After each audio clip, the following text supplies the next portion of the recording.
नमस्कार दोस्तों, welcome to the library. मैं प्रवीण। आज हम पढ़ेंगे महाविद्यालय पुस्तकालय के बारे में। इससे पहले मैं इसका एक पार्ट और बना चुका हूं जिसमें स्कूल लाइब्रेरी मतलब विद्यालय पुस्तकालय और शैक्षणिक पुस्तकालय के कुछ प्रकार वगैरह कुछ एलिमेंट दिए हैं। आप उसको देखना, फिर इसको देखना। ये पूरी सीरीज़ है। इसके बाद में एक पार्ट और आएगा। वीडियो ज़्यादा लंबा ना हो जाए इसलिए मैंने इसको पार्ट वाइज बनाया है। ये पूरा टॉपिक एक ही है। तो महाविद्यालय पुस्तकालय के बारे में ये क्वेश्चन सीधा कॉलेजों में पूछा जाता है। महाविद्यालय पुस्तकालय पर एक लेख लिखिए, ऐसा क्वेश्चन कॉलेजों में आता है। और इसके जो लक्ष्य हैं, सबसे पहले हम इसको देख लेते हैं कि ये बनाया क्यों जाता है, ये होता क्यों है, इतने सारे कॉलेजों में है तो क्यों है, इसलिए हम इसको देखते हैं। तो इसमें जो अध्ययन का व्यापक, तुलनात्मक और प्रायोगिक रूप देने के लिए, जैसे कि अगर हम कोई सी भी किताब पढ़ते हैं तो हमको कैसा पता पड़ेगी कि ये चीज़ सही है, ये चीज़ गलत है, और हम कहाँ पे एक्सपेरिमेंट करेंगे। तो ये वही चीज़ होती है लाइब्रेरी। यहाँ पे हम जाते हैं, बहुत सारी किताबें पढ़ते हैं, फिर हमको समझ में आता है क्या चीज़ सही है, क्या चीज़ गलत है। लेकिन अगर हम हमारे घर पे कोशिश करेंगे तो मुश्किल है, इतनी सारी किताबें होगी ही नहीं, इतना सारा बजट, हम गड़बड़ा जाएंगे हम। इसके बाद में हम देखें तो स्वाध्याय मतलब खुद जो हम किताबें पढ़ते हैं, खुद से नोट्स बनाते हैं, खुद से ज्ञान लेते हैं, इसको सरल बनाने का इसका लक्ष्य है। इसके बाद में अगर हम देखें तो शिक्षण पद्धति। अब शिक्षण पद्धति में क्या, हम कॉलेज जाते हैं तो कॉलेज जाने के बाद में हम वहाँ पे टीचर्स हमको पढ़ाते हैं, जो भी कुछ है उसके बारे में थोड़ा बहुत ज्ञान मिल पाता है, क्योंकि वहाँ का जो टाइम है वो लिमिटेड है। अब इसको हम क्या करते हैं कि वापस लाइब्रेरी जाते हैं। लाइब्रेरी में जाके खूब सारी पढ़ाई कर सकते हैं, वहाँ पे बैठ सकते हैं और एक सब्जेक्ट की बहुत सारी किताबें मिलती है, हम उसको यूज़ कर सकते हैं।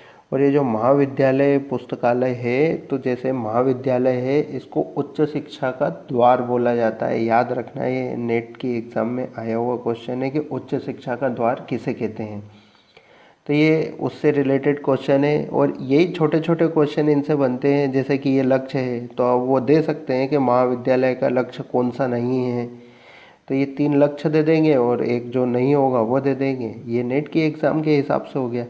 तो दोस्तों इसको ध्यान लगा के पढ़ते जाइए, साथ में नोट्स बनाते जाइए। छोटे छोटे पॉइंट के ही एमसीक्यू बनते हैं और यही एमसीक्यू बड़ी बड़ी एग्ज़ामों में आते हैं, और कई बार हम इन पे ही ध्यान नहीं दे पाते हैं, इसलिए हमारा रिजल्ट गड़बड़ा जाता है। तो ध्यान से पढ़ते रहिए, नोट्स बनाते चलिए सब। अब ये मेरा टेलीग्राम ग्रुप है। यहाँ पे आप वीडियो की नोटिफिकेशन और उसके साथ में ही बहुत सारे न्यूज़ आउटलेट्स के न्यूज़पेपर, पीडीएफ वगैरह आप यहाँ से ले सकेंगे।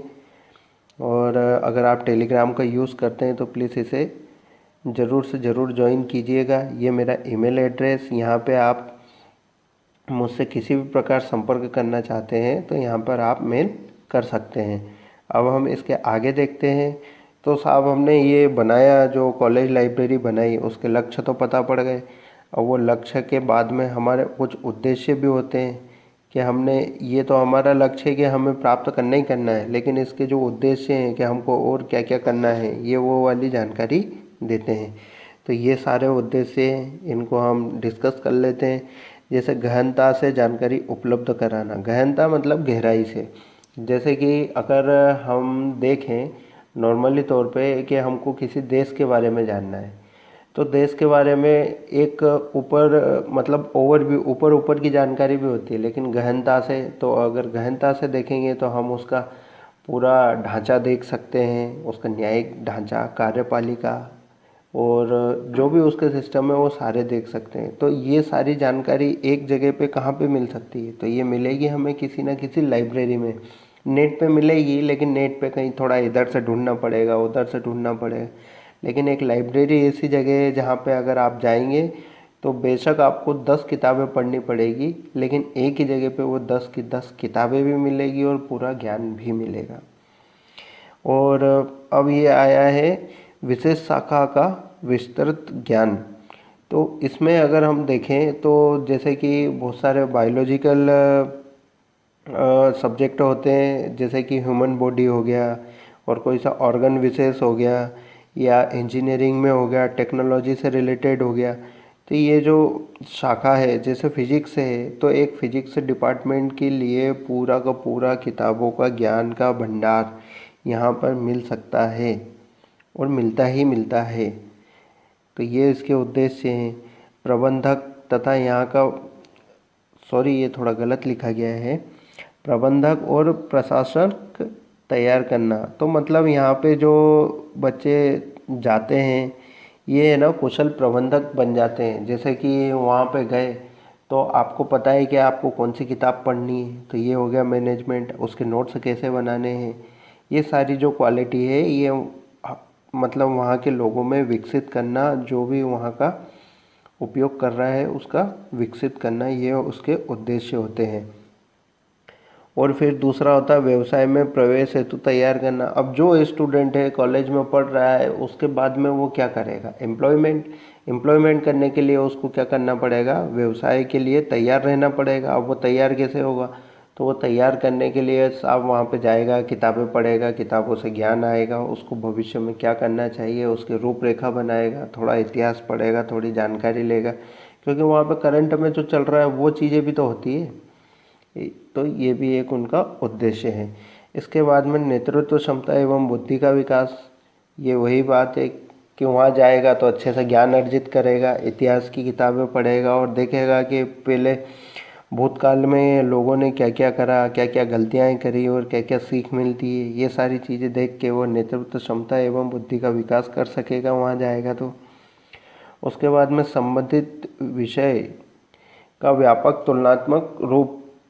तो अगर आप इसको देखें तो ये जो पॉइंट नंबर 2 है इससे रिलेटेड पॉइंट है, तो इसको आप देख लेना। जैसे कि कोई सा भी सब्जेक्ट है, एनाटॉमी हो गया, बायोलॉजिकल हो गया, साइंस हो गया, फिजिक्स हो गया, बायो हो गया, अब उसका क्या बहुत सारा जो भी अध्ययन है उसकी बिल्कुल गहराई तक उसके अध्ययन करने की जो किताबें हैं एकमात्र जगह लाइब्रेरी होती है, वहाँ पे मिल सकेगी।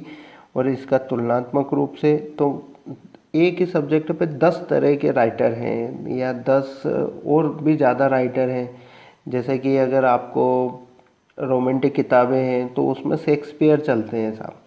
तो अब शेक्सपियर की जगह अगर आप देखो तो अभिज्ञान शकुंतलम, ये कालिदास ने लिखी, ये भी एक लव स्टोरी है, वो शेक्सपियर ने लिखा, वो भी एक लव स्टोरी है। तो आप एक तरह से तुलना कर सकते हैं कि हाँ कौन सा राइटर बेस्ट है, कौन ज़्यादा अच्छा लिखता है, कौन कैसा लिखता है, वो चीज़।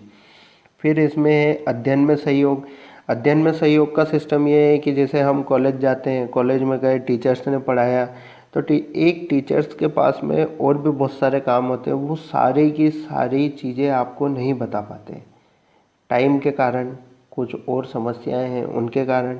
इसलिए है ना, वो ये बता देते हैं कि आप लाइब्रेरी जाइए, वहाँ पे आपको ऐसी किताब ले लेना, कोई से भी राइटर की किताब, जैसे कि कालिदास की हो गई अभिज्ञान शकुंतलम देखना है तो, रोमांटिक देखना है शेक्सपियर हो गया, इकोनॉमिकल देखना कार्ल मार्क्स का हो गया, तो ये सारी किताबें आपको लाइब्रेरी में मिलेगी। तो वो एक हिसाब से आपको गाइड कर देंगे, लेकिन आप वहाँ जाएंगे तो आप पढ़ेंगे तो ये आपके अध्ययन में सहयोग हो जाएगा।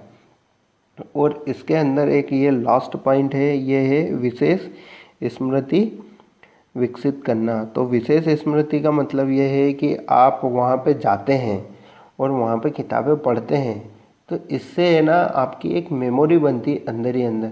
ऐसा नहीं है कि आपने किताबें पढ़ ली, टीचर्स ने जो बोला वही पढ़ा, लेकिन वहाँ पे जाएंगे तो आप इस चीज़ को समझ सकेंगे कि अगर आप बार बार अध्ययन कर रहे हैं तो आपकी इस मेमोरी स्ट्रॉन्ग हो रही है, मेमोरी स्ट्रॉन्ग होने से आपकी मेमोरी पावर बढ़ेगी, ये उससे रिलेटेड है। तो ये सारे इनके उद्देश्य हैं।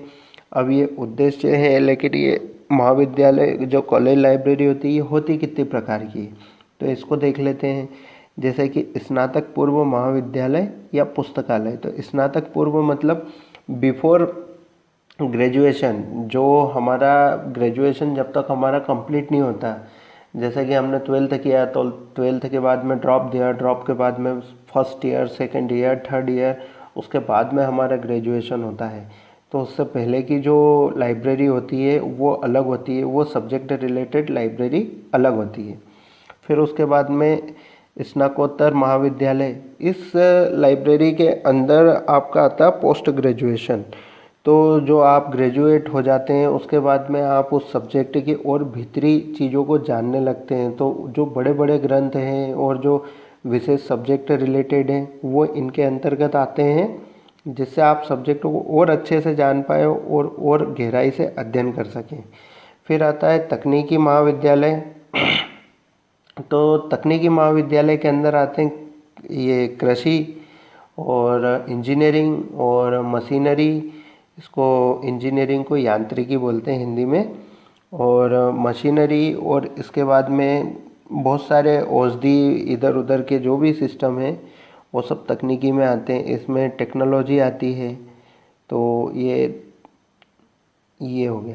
इसके बाद में अगर आप देखेंगे तो ये चिकित्सा महाविद्यालय। अब चिकित्सा महाविद्यालय लाइब्रेरी में क्या होता है कि आप वहाँ पे जाते हैं, वहाँ पे गए तो आपको मेडिकल की कोई सी बुक चाहिए तो आप दूसरी डिपार्टमेंट पे और इधर उधर तो नहीं खोजेंगे ना। और मेडिकल तो एक अलग ही पूरी फील्ड है। अब पूरी फील्ड है तो उसके ग्रंथ भी अथाह है और उसमें राइटर्स भी अथाह है। तो इस चीज़ के लिए ये लाइब्रेरी होती है कि अगर आप वहाँ जाएंगे तो आपको मेडिकल से रिलेटेड सारी की सारी बुक्स और मेडिसिन से रिलेटेड सारी बुक्स वहाँ पे आसानी से प्रोवाइड हो सकेगी। और क्योंकि जितने भी फील्ड होते हैं, अलग अलग जो भी फील्ड होते हैं, इन फील्डों में एक चीज़ देखी जाती है कि इनकी वोकेबलरी अलग ही होती है। तो उस हिसाब से इनकी किताबें भी डिज़ाइन होती है और जो भी इनकी किताबें डिज़ाइन होती है वो इनके डिपार्टमेंटल लाइब्रेरी में आसानी से मिलती है।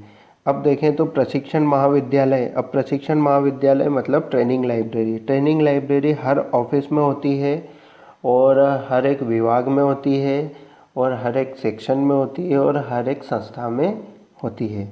ये क्यों होती है? क्योंकि जो भी वहाँ पे ट्रेनिंग चलती है पर्टिकुलर, उस ट्रेनिंग से रिलेटेड सारे ग्रंथ जितने भी होते हैं वो सारे ग्रंथ वहाँ पे आसानी से उपलब्ध होते हैं, जिनको पढ़ के व्यक्ति अच्छे से अच्छा सीख सकता है। इसमें अगर हम आगे देखेंगे तो इसके कार्य, मतलब जो कॉलेज लाइब्रेरी है, कॉलेज लाइब्रेरी क्या क्या काम करती है ये उनका उल्लेख है। ये सारी डिटेल भी हम देख लेते हैं। तो सबसे पहले तो इसका काम होता है सामग्री संग्रह। सामग्री संग्रह में क्या आएगा? सामग्री संग्रह में आएगा कि बहुत सारी जीवनियाँ और जो करंट में पत्र पत्रिकाएं मैगजीन चल रही है, ये सब ऑडियो वीडियो क्लिप और मैप और जो भी अपग्रेडेड बुक्स हैं वो, और देश विदेश की जानकारी जो भी अपग्रेडेड है वो, इसमें हमेशा अपग्रेडेड चीज़ें ही मिलती है। इसके बाद में पुस्तकालय उपयोग की शिक्षा, तो लाइब्रेरी मैनुअल। अब लाइब्रेरी मैनुअल को मतलब लाइब्रेरी को आप कैसे यूज़ करेंगे, कैसे वहाँ पे बैठेंगे, कहाँ पे एंट्री करेंगे, कौन से सेक्शन में आपको कहाँ पे कौन सी बुक मिलेगी, किस जगह पे आपकी बुक मिलेगी, कौन सा डिपार्टमेंट में आपको जाना पड़ेगा, ये सारी जानकारी देने का काम लाइब्रेरी खुद ही करती है। अब पुस्तक अध्ययन हेतु मार्गदर्शन। तो पुस्तक अध्ययन हेतु मार्गदर्शन ये वो वाला सिस्टम है कि जैसे कि अगर आपको कोई राजनीतिक चीज़ के बारे में जानना है, सॉरी राजनीतिक नहीं, इकोनॉमिकल चीज़ के बारे में आपको कुछ जानना है, तो एक तो इकोनॉमिक मतलब अर्थशास्त्र है, एक तो कठिन सब्जेक्ट है और आसानी से किताबें भी नहीं मिलती। अब इसके बारे में जानना है तो इसके बारे में जानने के लिए आप क्या करेंगे? आप लाइब्रेरी जाएंगे।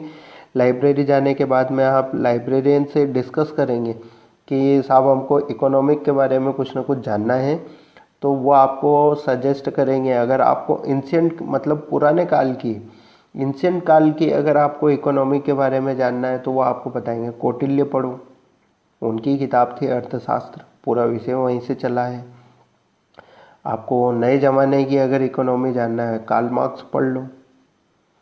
तो ये सारे जो सिस्टम है ये सब है ना लाइब्रेरियन का ही काम होता है और ये वहाँ पे किया जाता है।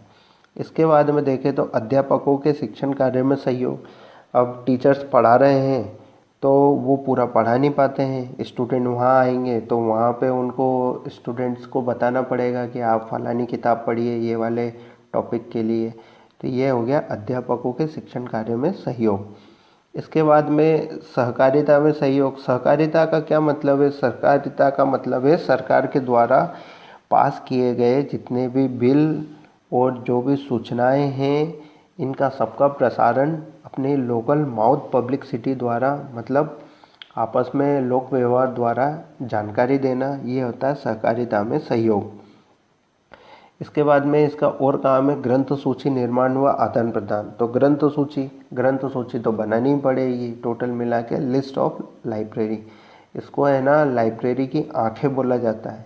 ध्यान देना इस बात पे कि ये लाइब्रेरी की आंखें के नाम से फेमस है। अब ग्रंथ सूची में क्या होता है कि वहाँ पे जितने भी ग्रंथ हैं उनकी सबकी सूची, जो अच्छे हैं उनकी सूची, जिनकी जल्दबाजी करनी है उनकी सूची, जो ग्रंथ पुराने हो गए उनकी सूची, जो ग्रंथ है नहीं उनकी सूची। और फिर आदान प्रदान के साथ ये वाली किताबें मंगवाना है, ये वाली किताबें सही करवाना है, रिपेयर करवाना है, ये सारे काम ये करते हैं। फिर इसके बाद में संदर्भ सूचनाएं आदान प्रदान। संदर्भ सूचनाएं क्या होती है? संदर्भ सूचनाएं होती है मतलब सोर्स इन्फॉर्मेशन, जैसे कि वोकेबलरी हो गई और आपकी डिक्शनरी हो गई और टेलीफोन की जो डायरेक्टरी होती है वो हो गई।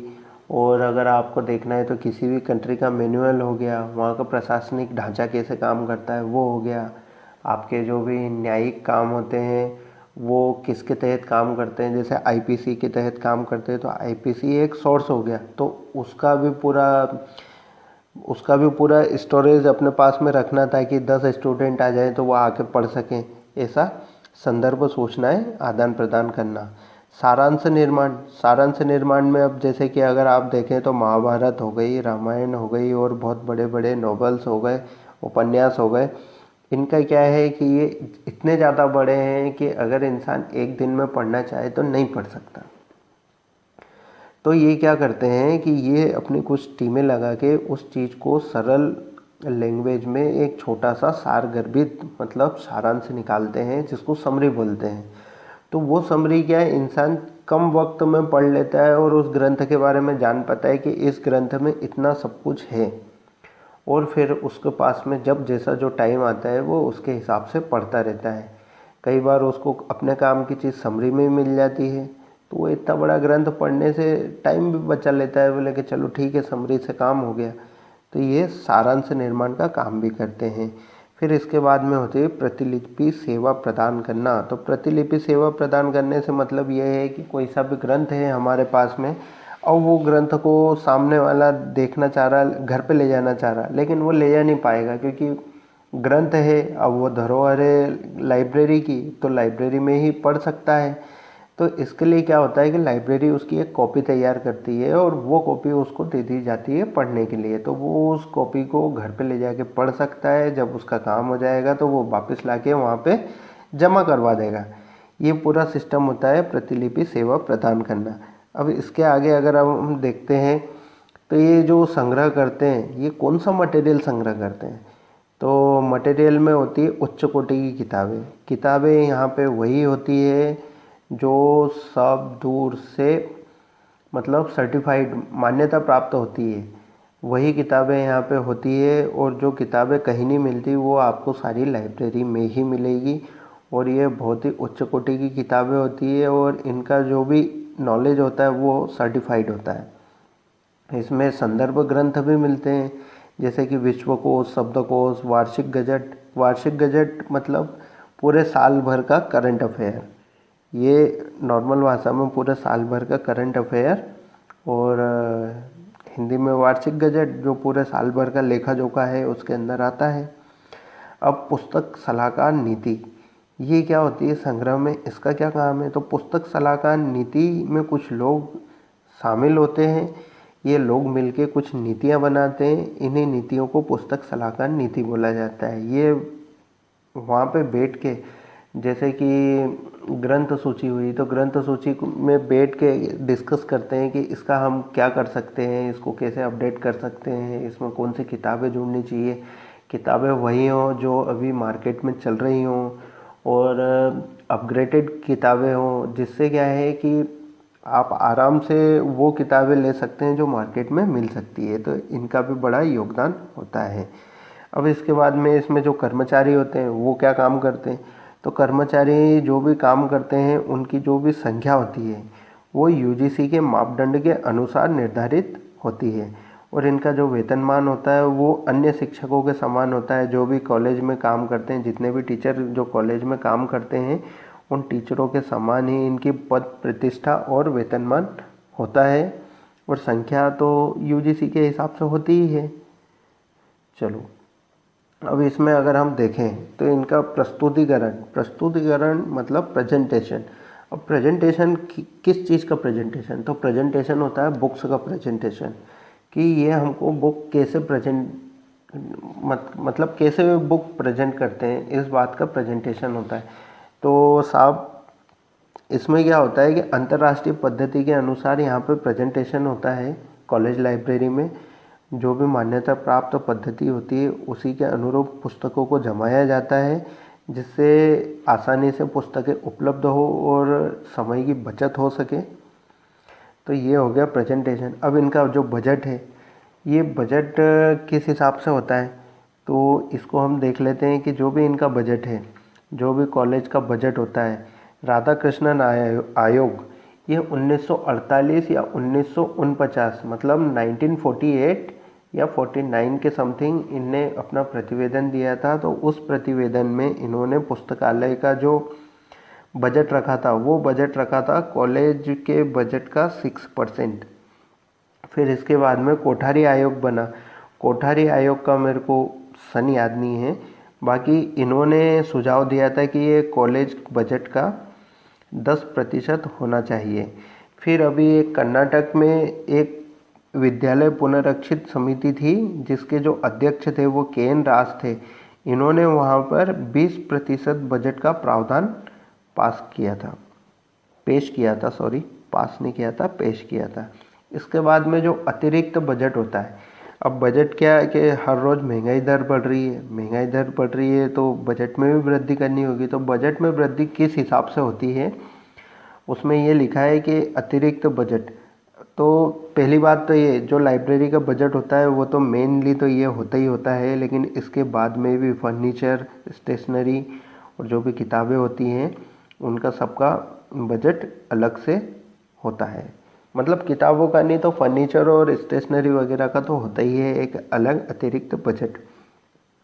अब इसमें जो मूल्य वृद्धि है, तो हर साल 15% मूल्य वृद्धि के हिसाब से बजट बढ़ता जाएगा। फर्नीचर का भी 15% और स्टेशनरी का 30% के हिसाब से। ये जयंती के जगह पे आप इसको जिल्द कर लेना। तो जो जिल्दबंदी होती है, तो जिल्दबंदी का जो बजट बढ़ता है वो भी 15% प्रति वर्ष के हिसाब से बढ़ता जाता है। तो दोस्तों इसका जो विद्यालय पुस्तकालय मतलब स्कूल लाइब्रेरी का जो वीडियो मैंने बनाया था उसका पार्ट 1 डला हुआ है, आप उसको ज़रूर देखें। और उसी का पार्ट 2 ये वाला वीडियो है जिसको अभी हम कंटिन्यू कर रहे हैं, और इसका जल्द ही पार्ट 3 भी आने वाला है जिसको हम आगे कंटिन्यू करेंगे। तो इसमें आपके 2 क्वेश्चन कंप्लीट हो जाएंगे। पहला क्वेश्चन, तीसरा वीडियो आने के बाद में दो क्वेश्चन कंप्लीट हो जाएंगे। एक तो ये महाविद्यालय वाला जो क्वेश्चन स्टार्टिंग में मैंने बताया था, इसमें वो वाला तो कंप्लीट हो ही गया। और फिर दूसरा शैक्षणिक लाइब्रेरीज के प्रकार और ये जो भी कुछ चीज़ें हैं, तो एक प्रकार तो वो है ये स्कूल लाइब्रेरी, दूसरा प्रकार ये है कॉलेज लाइब्रेरी, और तीसरा प्रकार का अभी पार्ट आने वाला है। तो दोस्तों वीडियो अगर अच्छे लग रहे हैं तो लाइक करें, शेयर करें, धन्यवाद, और सब्सक्राइब करते रहें।